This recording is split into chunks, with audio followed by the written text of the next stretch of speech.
Insulin pump therapy. That sounds extensive, and that's because it is. But it's what I and many, many other people with diabetes do every day to receive the insulin that we need to live.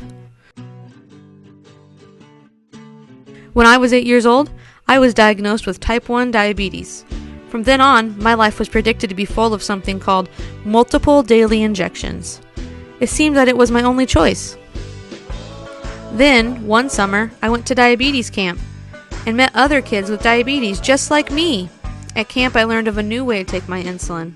Insulin pump therapy. That's what my doctor called it when she told me it really was new, and not many children my age were on pumps. I was relentless. I hated taking shots from day one. My doctor was against it, so in turn, my parents were against the insulin pump. But I kept asking. Every doctor visit, I'd ask about the pump, but the answer was no, no, no. Then, right when I had almost lost hope, the answer was yes. I was 13 years old when I got hooked up to my very first insulin pump. I had already spent 5 years with diabetes and endured roughly 12,775 multiple daily injections. Day one of many on insulin pump therapy was exciting.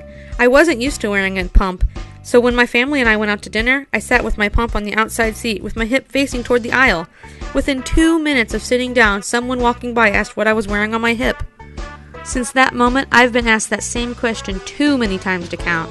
While sometimes it's annoying to have to explain myself every time they ask, I find that it gives me a chance to educate and advocate about diabetes.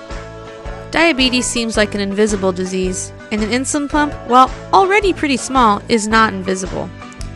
However, that being said, I love my insulin pump. I couldn't imagine a day without it. Well, I could imagine one day without it.